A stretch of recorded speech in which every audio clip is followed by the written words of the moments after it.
नमस्कार दोस्तों, आज हम एनालिसिस करेंगे एक और लकी कुंडली का। ये है 42 years old male person. 42 years 10 months इनकी एज है और ये जानना चाहते हैं कि नौकरी में दिक्कतें आ रही हैं, स्टेबिलिटी कब तक आएगी और मैरिड लाइफ में जो प्रॉब्लम्स है वो कब तक सॉर्ट आउट होगी, कोई दिक्कत परेशानी तो नहीं है आगे। चलिए आइए देखते हैं कि इनकी कुंडली हमें क्या बताती है। अब देखिए इनकी कुंडली, ये देखिए, ये धनु लगन की कुंडली है। लगन के स्वामी गुरु यहाँ बैठे हैं। तो देखिए गुरु जब गुरु वैसे तो जिस घर में बैठते हैं वहाँ थोड़ा अनसेटिस्फेक्शन लेकर आते हैं, लेकिन साथ में लग्नेश हैं, तो ऐसे में शादीशुदा जीवन को निभाने में, उसको आगे बढ़ाने में हेल्प भी करेंगे। अब ये देखिए यहाँ पर बैठे हैं बुद्ध 7वें घर के स्वामी। एक तरह से हम कह सकते हैं कि एक्सचेंज हो रही है चीज़ें। 7वें घर का स्वामी, देखिए 7वें घर का स्वामी बैठा है लग्न में, लग्न का स्वामी बैठा है 7वें घर में। ऐसे में क्या होता है कि इंसान के जीवन में भले ही इनके आपस में विचार ना मिलें, चीज़ें मैच ना करें या थोड़ा सा अप्स एंड डाउन्स चले, लेकिन फिर भी जीवन में निभाव बना रहता है। अब यहाँ पर ये देखिए 10 नंबर का जो स्वामी है वो है शनि। शनि बैठे यहाँ पर 9वें भाव में। तो ऐसे में ऐसे लोगों के पास जो होता है ना, एक अच्छे परिवार में जन्म लेना, अच्छे परिवार का नाम रोशन करना। सूर्य भी यहाँ बैठे हैं शनि की राशि में, तो थोड़ा सा क्या होता है, पिता से दूरी बनवाते हैं, पिता से दूरी और अपने परिवार से दूर जाके इनकी राइज के चांसेस बनते हैं, यानी कि माता पिता से दूर जाके राइज के चांस बनना।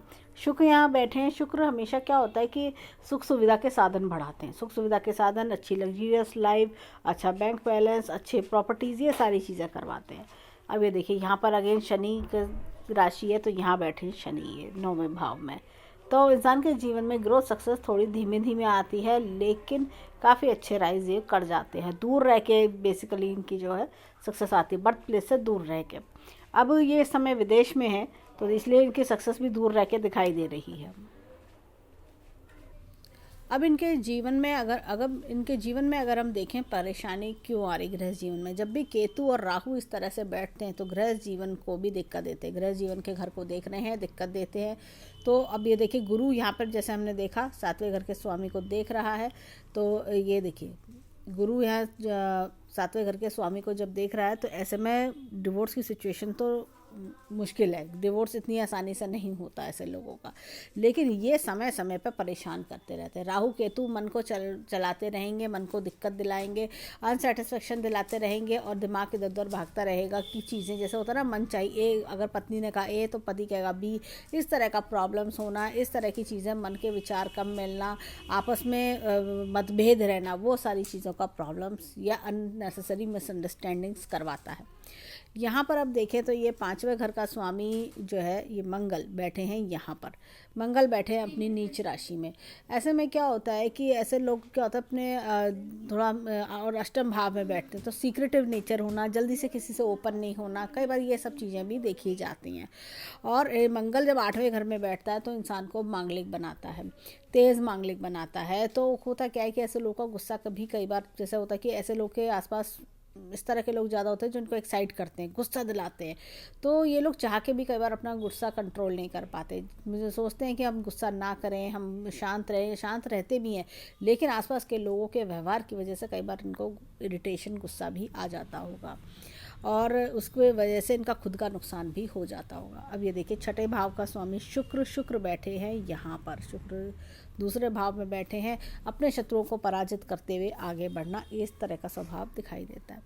यहाँ पर देखिए ये हमने बुध के बारे में बात करी थी। बुध इन 2 घरों का स्वामी है और यहाँ बैठे हैं, तो बुद्धिशाली भी हैं, होशियार, समझदार और अपने काम को अच्छे से तरीके से कायदे से करना, इनके अंदर लॉजिक, रीजनिंग, ये सब पावर्स काफ़ी ज़्यादा अच्छी देखी जाती हैं। ऐसे लोगों के अंदर टैक्टफुलनेस बहुत बढ़िया देखी जाती है। यहाँ पर अब देखें हम, ये देखिए चंद्रमा इसका स्वामी है, 4 नंबर का स्वामी चंद्रमा बैठे हैं शनि के साथ में। शनि के साथ में जब भी चंद्रमा आते हैं, कई बार ऐसा होता है कि ऐसे लोगों को ना जो है, अब देखिए चंद्रमा और शनि जब इकट्ठे बैठे, और शनि देखिए यहाँ पर इस कुंडली में सूर्य और देखिए शनि बैठे हैं सूर्य की राशि में और सूर्य बैठे हैं शनि की राशि में। तो ये भी एक राशि परिवर्तन योग बन रहा है। तो ऐसे में जैसे मैंने कहा, इरिटेशन वाले लोग ज़्यादा आना, परिवार से दूर रहना, ये सारी चीज़ें होती हैं। कई बार होता है कि ऐसे में इंसान का अपने बच्चों से थोड़ा सा दूरी कई बार बनती है, ये चीज़ें होती है। ये थोड़ा सा कि इंटरेक्शन कम होना, ये चीज़ों का योग देखा जाता है। और शनि और चंद्र भी, ये भी देखिए, शनि और चंद्र भी जब बनता है तो जल्दी किसी से दोस्ती नहीं कर पाते ऐसे लोग को थोड़ा दोस्ती करने में दिक्कत आती है। परंतु जो इनके दोस्त बनते हैं वो लाइफ लॉन्ग चलते हैं, जो दोस्त कम होंगे लाइफ लॉन्ग बनेंगे। अब ये देखिए, यहाँ पर ये हमने देखा था 10th हाउस, इसका स्वामी बुध यहाँ बैठा हुआ है, तो करियर में भी अच्छे फल देना। लेकिन फिलहाल जैसा राहु केतु ये फ्लक्चुएशंस करियर में भी लेकर आते हैं, माता पिता से भी दूरी बनाते हैं, गृहस्थ जीवन में भी दिक्कत देते हैं कई बार, और साथ में ये जो है करियर में थोड़ा सा ग्रोथ की स्टेबिलिटी, ग्रोथ की स्लोनेस लेकर आते हैं, दूर रखते हैं परिवार से, इसलिए इनका विदेश जाने का योग बना। यहाँ पर देखिए ये 7 नंबर अगेन शुक्र का, तो इनकम अच्छी होना, इनकम से अच्छा पैसा बनाना और अच्छे सुख सुविधा के साधन जोड़ना। और 8 नंबर अगेन मंगल बैठे हैं यहाँ पर। तो ऐसे लोग काफ़ी सीक्रेटिव होते हैं, काफ़ी इनकी नेचर को जानना, थोड़ा सा अपनी बातों को दबा के रखना, नेचर रिवील नहीं करना चाहते, थोड़ा सा ये इनका स्वभाव देखा जाता है, जो कि एक अपना ह्यूमन नेचर है। अब इनके कुंडली में यहाँ पर हम बात करेंगे, ये देखिए सूर्य के पीछे भी ग्रह है, साथ में शुक्र है, और यहाँ पे चंद्रमा के साथ शनि और इधर मंगल है, तो अनफा सुनफा योग बनाते हैं, जो कि बहुत अच्छी चीज़ है। अब यहाँ पर जब भी नवमेश का स्वामी अगर हम देखें, नवमेश और पंचमेश ये एक तरह से एक दूसरे को सप्तम दृष्टि दे रहे हैं, तो ऐसे में क्या होता है कि धन बढ़िया बनता है। ऐसा नहीं है कि अगर लाइफ में अभी थोड़ी प्रॉब्लम आई तो ज़िंदगी भर चलेगी, ऐसा नहीं है। धन अच्छा कमाते हैं और एक लेवल पे आके काफ़ी ज़्यादा राइज करते हैं। वो लेवल कब आएगा, चलिए आइए देखते हैं। उससे पहले हम नवमास चार्ट चेक करेंगे इनका। अब नवमास चार्ट में अगर हम देखें तो शुक्र अपनी राशि में बैठे, धन खूब अथाह धन कमाते हैं ये लोग, अथाह धन बनाते हैं ये लोग। यहाँ पर साथ में क्या है कि ये देखिए राहु और शुक्र जो है, ये देखिए, तो ये थोड़ा सा जैसे कहते हैं ना, थोड़ा फ्लक्चुएशन से अनएक्सपेक्टेड गेंस देते हैं। यहाँ पर भी कुंडली में देखें तो अनएक्सपेक्टेड गेंस का ज़्यादा चांस दिखता है। सूर्य अपनी उच्च राशि में बैठे हैं, सूर्य उच्च राशि में बैठते हैं, अच्छा नेम फेम दिलाते हैं और राइज कराते हैं। और चंद्रमा यहाँ अपनी राशि में बैठे हैं, ये देखिए चंद्रमा भी मजबूत है। माता पिता से या तो काफ़ी मजबूती मिलना, या जैसे बहुत सपोर्ट मिल रहा हो, माता पिता ने अच्छा पढ़ा दिया लिखा दिया, ऐसी कुछ सपोर्ट मिलना, ऐसी कुछ चीज़ें भी दिखती हैं। तो चंद्रमा इनका बहुत अच्छा है, लाइफ लग्जीरियस कराता है, अच्छे अच्छे सुख के साधन भी दिलवाता है। और यहाँ पर देखें, और ये नेम फेम सक्सेस, अच्छे गाइड मेंटोर भी इनके जीवन में रहे होंगे। अब यहाँ पर देखिए मंगल अपना 5वें घर में बैठा हुआ है, तरह तरह की चीज़ें सीखना, पराक्रमी बनाना। और यहाँ गुरु और बुध यहाँ दोनों बैठे हैं, तो ये भी आपको सीक्रेटिव चीज़ें, अनएक्सपेक्टेड चीज़ें करवाता है। और साथ में ये गुरु जो है ना, आपको कई तरह की विद्या भी करवाएगा। ये सारी चीज़ें बनती हैं। अब इनकी चलते हैं दशा की ओर। अब इनकी दशा की बात करें तो यहाँ पर मंगल की महादशा 2021 में ख़त्म हो रही है। मंगल हमने देखा था वहाँ पर अष्टम भाव में बैठे हैं, मंगल अष्टम भाव में बैठे हैं। सूर्य की अंतरदशा इनकी ख़त्म हो गई है अष्टम भाव में, और चंद्रमा के साथ इनकी दशा शुरू हो चुकी है 17 अक्टूबर से। और यहाँ पर बात करें तो ये मई तक इनका चलेगा चंद्रमा। और उसके बाद अगर हम बात करें तो इनका आ रहा है राहु, ये राहु का आ रहा है 39 तक। तो अब चलते हैं इनकी कुंडली की ओर। ये देखिए, तो इनके जो स्वामी है मंगल, ये देखिए यहाँ पर ये इनको ट्रैवल्स भी करा सकता है। राहु की महादशा होगी स्टार्ट इनकी 2021 में, तो ट्रैवल्स होना या चेंजेस आना, कंपनीज चेंज करना, ये सारे चेंजेस इनको कराएगा। और इसमें इनको घबराना नहीं चाहिए, ये चेंजेस इनके लिए आगे बेनिफिशियल रहेंगे। और राहु इनका देखें तो यहाँ 10वें भाव में बैठे हैं, तो प्रोफेशन में तरह तरह के चेंजेस करवाएगा, नई नई अपॉर्चुनिटी भी दिलाएगा, आगे राइज भी कराएगा। अब देखिए, अगर हम प्रेजेंट समय की बात करें, मंगल और चंद्रमा दोनों एक दूसरे से द्वितीयेश और बारहवेश हैं। इस वजह से थोड़ा सा मन में टेंशन परेशानी चल सकती है, हो सकता है अनसेटिस्फेक्शन भी बने, थोड़ा सा लगेगा चीज़ें वैसी वर्कआउट नहीं कर रही हैं, तो थोड़ा पेशेंस रखने की इनको ज़रूरत है। मई के बाद से चीज़ें, मैं बल्कि मैं कहूँगी मई के आसपास से आते आते चीज़ें काफ़ी बदलाव भी लेंगी, नए नए तरह की अपॉर्चुनिटी भी आएंगी। और राहु की आदत होती है कि वो इंसान को जीवन में ऐसा लगेगा कि अनएक्सपेक्टेड गेंस भी दिलाता है। एकदम अचानक से कोई चीज़ सामने आ जाएगी, आज तो ऐसा लगेगा हम बिल्कुल ज़ीरो पे बैठे, कुछ नहीं है हमारे हाथ में, लेकिन एकदम अचानक से अनएक्सपेक्टेड गेंस वाली चीज़ सिचुएशन ला के खड़ी करता है। जैसा कई बार होता है कि कोई इंटरव्यू आपने साल 1.5 साल पहले कहीं दिया हो, तो या कहीं किसी से बात करी हो, वो अचानक से आपको यस कर दे और कह दें जी एकदम कि अगले नेक्स्ट 7 डेज़ में ज्वाइन कर लो, ऐसी भी कुछ चीज़ें देखने को मिल जाती हैं। अब चलते हैं इनके अष्टक वर्गा चार्ट पर, देखें वहाँ हमें क्या मिलता है। एक चीज़ और बोलेंगे, देखिए यहाँ पर ये नौमेश और धनेश, ये दोनों इनकम का स्वामी और साथ में लक का स्वामी भाग्येश, दोनों इकट्ठे बैठे हैं, तो ये बहुत बढ़िया योग बनाते हैं कुंडली में। यानी लक के साथ साथ धन भी मिलना, यानी कि इंसान को लक की वजह से धन आना, इंसान का जो होता है ना कि किस्मत आगे आगे चल के धन खींच खींच के लाती है, वो चीज़ का योग भी इनके यहाँ कुंडली में दिखता है। अब देखिए यहाँ पर इनका जो लग्न है इसमें मिले 24 पॉइंट्स। यहाँ पर जितने भी 30 नंबर से ऊपर के पॉइंट्स होते हैं वो बहुत अच्छे माने जाते हैं इनके। अगर हम देखें यहाँ पर तो ये देखिए 5वें घर में, ये देखिए ये 5वें घर में 33 पॉइंट्स मिले हैं इनको। साथ में 6th हाउस में अपने दुश्मनों को हराने की 36 पॉइंट्स मिले। तो ये 33 पॉइंट्स ये भी दर्शाते हैं कि पढ़ाई लिखाई बढ़िया करना, ये 5वां घर पढ़ाई लिखाई का भी होता है, तो बढ़िया पढ़ाई लिखाई करना।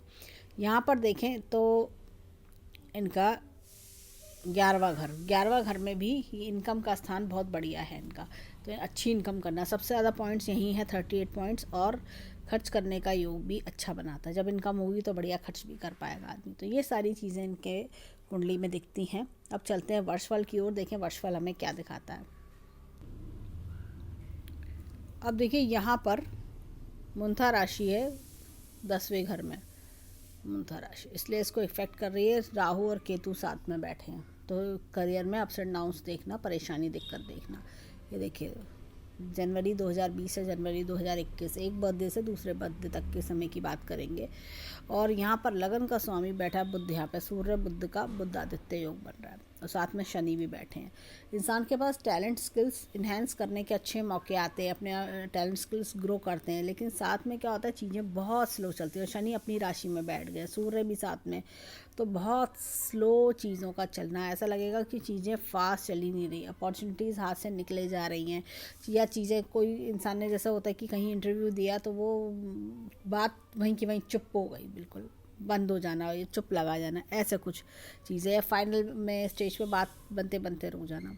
शुक्र चंद्र यहाँ बैठे हैं, और देखा जाए तो ये भी कुछ जैसे कहते हैं ना कि मन विचलित होना, थोड़ा सा डाउन फील करना, ये सारी चीज़ों का प्रॉब्लम दिखाता है। गुरु यहाँ अपनी राशि में बैठे हैं, लेकिन केतु साथ में, ऐसा लगता है कि बस काम ही काम करे जा रहे हैं, कुछ रिजल्ट्स हाथ में खास नहीं आ रहे, ये सारी चीज़ों का प्रॉब्लम आता है। देखिए मूंथा राशि जब आती है तो चेंजेस आना लाइफ में, कुछ लर्निंग्स चेंजेस, ये सारी चीज़ों का समय दिखा रहा है। और मंगल भी यहाँ तीसरे स्थान पे है, तो ऐसे में इंसान हिम्मत नहीं खोता, बड़ा पराक्रमी रहता है, ये सारी चीज़ें हैं। अब चलते हैं इनके नेक्स्ट ईयर के चार्ट पर। अब देखिए यहाँ पर जो मूंथा राशि है वो 8वें घर में, सीक्रेटिव चीज़ें निकल के आएंगी आपके सामने, नई नई चीज़ें आएंगी। जनवरी 2021 से 2022 का समय है, तो नई नई सीक्रेटिव चीज़ों का निकल के आना, नई नई चीज़ें दिखाई पड़ना, होता क्या है नई नई चीज़ों के बारे में नॉलेज गेंस होना, अनएक्सपेक्टेड गेंस भी जीवन में आते हैं। तो शुक्र यहाँ बैठे हैं गुरु की राशि में, ये सारे चेंजेस कराएंगे। कई बार आपको लगेगा कि ये चीज़ें ऐसे कैसे हो गई, मुझे तो ऐसी चीज़ों की ज़रूरत नहीं थी, फिर वही चीज़ें आपको आगे जाके बेनिफिट्स भी देंगी ऐसी, या कोई चीज़ पुरानी चीज़ें आप भूल जाते हैं, उसके बावजूद वो आपके सामने आती है और आपको बेनिफिट दे के जाती है। इस तरह की अपॉर्चुनिटीज़, इस तरह की चीज़ें निकल के आना। और यहाँ देखिए सूर्य शनि इकट्ठे बैठे हैं, ये देखिए ये, और गुरु भी यहाँ पर है, गुरु अपनी नीच राशि में, तो ये कहीं ना कहीं मन को थोड़ा विचलित करना, ऐसा लगेगा कि चीज़ें मन मुताबिक नहीं हो रही हैं, अलग तरीके से चल रही हैं, ऐसी कुछ चीज़ें। और इनके राहु की महादशा भी मई में शुरू हो जाएगी इसी बीच में। और यहाँ देखिए बुध यहाँ पर, तो अलग अलग तरह की कलाएं भी ये सीखेंगे, होता है ना कि कुछ अलग तरह का कोर्स करना, कुछ अलग तरह के स्किल्स सीखना, ऐसी कुछ चीज़ें। मंगल यहाँ अपनी राशि में है, तो जैसे और भी नए बेनिफिट्स जीवन में दिलवा सकता है ये। राहु ये देखिए ये अपने ट्रैवल्स भी करा सकता है, अपने दुश्मनों से को पार पाना, चीज़ों को टैगल अप करना, और ट्रैवल्स भी गेनफुल ट्रैवल्स करवाता है। और चंद्रमा गेन कुछ मुझे लगता है मैरिड लाइफ में स्मूथनेस आना, ये सारी चीज़ें भी करवाएगा। तो देख, और केतु ये देखिए ये भी अगेन ट्रैवल्स करा रहा है, तो ये कहीं ना कहीं ट्रैवल्स शिफ्टिंग भी करा सकता है। तो ये ईयर इनका ट्रैवल्स शिफ्टिंग्स इस तरह की चीज़ों का ईयर होगा। अच्छी अपॉर्चुनिटीज़ भी मिलेंगी, घर में भी गृहस्थ जीवन में भी बेटरमेंट दिखाई देता है। अब अगर हम मेन कुंडली की बात करें तो अच्छी कुंडली है, और जीवन में अच्छे योग भी दिखाती है, राइज करने के चांस भी दिखा रही है। और अगर हम देखें तो गुरु यहाँ पर, ये देखिए गुरु उस तरह से जब यहाँ पर बैठे हैं, इसलिए यहाँ पर दिक्कत है। गुरु का सूर्य के साथ बैठ के सूर्य के साथ अस्त हो जाता है, और जिसकी वजह से प्रॉब्लम्स आने लगती हैं। और जैसे ही नेक्स्ट ईयर गुरु अपना बाहर आ जाएगा, अपने आप ही चीज़ें सॉर्ट आउट होने लगेंगी। शनि भी यहाँ बैठे हुए हैं, तो सारी चीज़ों का प्रॉब्लम, गुरु शनि सूर्य जैसे हमने वर्षफल में भी देखा, प्रॉब्लम्स आते हैं। जैसे ही बाहर आएगा नेक्स्ट ईयर, इनका काम बनने शुरू हो जाएंगे, और इनको नई नई तरह की अपॉर्चुनिटीज़ भी मिलेंगी, नए नए तरह के गेंस। और मई के बाद का, मार्च के बाद थोड़ा और रिलीफ मिलेगा, मई के बाद और बेटरमेंट इनकी लाइफ में दिखाई देता है। और इनको हम कुछ देंगे उपाय, जिसकी वजह से ये जो चीज़ें, जैसे राहु के लिए मैं इनको सजेस्ट करूँगी कि ग्रीन कलर की चीज़ों का दान किया करें। ग्रीन कलर की चीज़ें, या जैसे मूंग की दाल है उसका दान कर सकें, ऐसी कुछ चीज़ें। या कहीं ऑर्फनेज में वेडनेसडे के दिन दान करें, ऑर्फनेज है या कोई नीडी पर्सन्स हैं उनको कुछ ना कुछ डोनेट करें वेडनेसडे के दिन, उससे भी इनको हेल्प मिलेगी। और साथ में अपने साथ में एक मैं बोलूँगी, इनको लक्ष्मी माता का चित्र अपने ऑफिस में या घर में लगाएं, जो लक्ष्मी माता बैठी हुई लक्ष्मी माता हो, जिससे कि इनके जीवन में स्टेबिलिटी आए। नारायण भगवान और लक्ष्मी माता की मूर्ति या पोस्टर वो अपने साथ वो लगाएं, जिससे कि लाइफ में मनी रिलेटेड स्टेबिलिटीज़ आए। तो ये था इनकी कुंडली एनालिसिस। हम ईश्वर से प्रार्थना करेंगे जीवन में खूब खुशियाँ, खूब राइज करें, और जो कोई दिक्कत परेशानी हो वो दूर हो। तो ये था इनका कुंडली एनालिसिस। धन्यवाद।